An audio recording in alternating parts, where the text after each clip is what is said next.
in top and it gives you an active display of running processes. You can press shift and page up and down. Oh no, this it's a virtual machine, so it won't work here, but you just press the arrows to actually list them up and down. I can press shift page up and down as well, but not here. Anyway, you just keep pressing up and down arrows, which is actually a lot simpler, and you have a list of running processes as they are happening.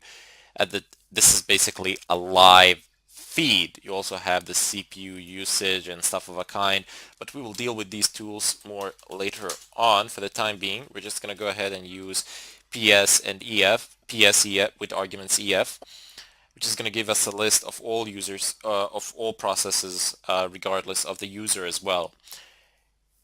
Anyway, you type in space, but this is like a passive one as opposed to that one up there, because as opposed to top, because top is alive, and this only gives you a list of running processes at the time of the command's execution.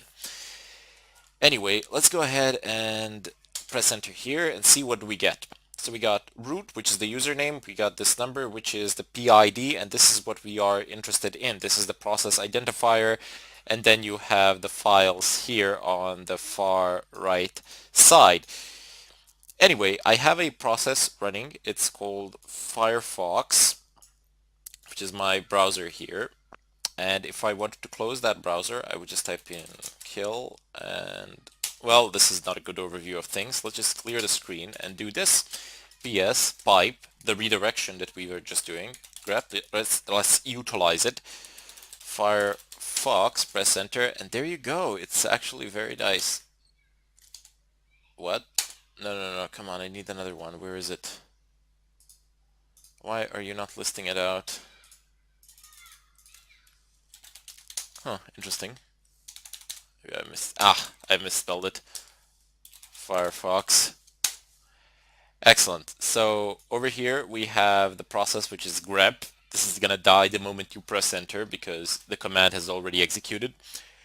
And this here is our running process, which is Firefox. You can see where it is located, and in such a way you can figure out, is that the right thing to kill or not? Is that what you want to kill? If I just zoom it out a little bit, I want you to see that it's actually going to die, quite literally.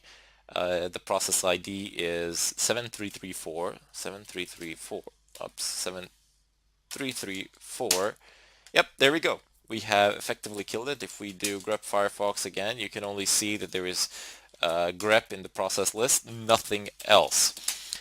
Anyway, let's go ahead and type in PS space EF space EF, and let's grab the process ID. For the process ID, I am going to use the awk command, which allows me to filter things through, which allows me to filter separate fields on the same line, and it allows me to actually define what the field delimiter will be. Okay, I know it sounds a bit, I wouldn't say complicated, but a bit strange. But look, this is one line that I am selecting it now. And in this line, I have things such as root, I have spaces, I have some numbers. And let's say that from this line, the only thing that I would like to pull is this particular number. Nothing else, nothing more. Or that I would like to pull these sets of numbers or this line or this part of the line here. How would we do that? What would be necessary? Well, we would first need to separate this line into fields and then specify which fields do we want to print out. But what shall we use as a field delimiter here? What is universal and what fits our purpose? Well, in this particular case, space is nice. So we can use space as a field delimiter between these fields, and then we can say that the field 1 is root and the field 2 is this number, which is PID, and then the field 3 is this number, field 4 this one, field 5 this one, and so on and so forth. Now you could have just easily had a semicolon here or a minus sign or something of a kind, and you could have used them as field delimiters. But hold on, let me just show you a practical example of this. I'm sure you'll be able to figure it out. Let's use PSEF and then use awk space dash capital F, which will stand for our field delimiter. Here, when you type in when you type in a minus sign, capital F, after that you can specify your field delimiters. Field delimiters can be pretty much any characters, or pretty much anything that you can specify that is acceptable, I suppose.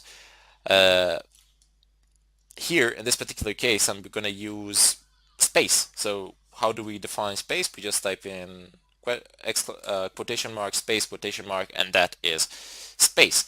I'm going to type in the quotation marks. I don't need them here, but I'm just going to type them anywhere from because of my habits.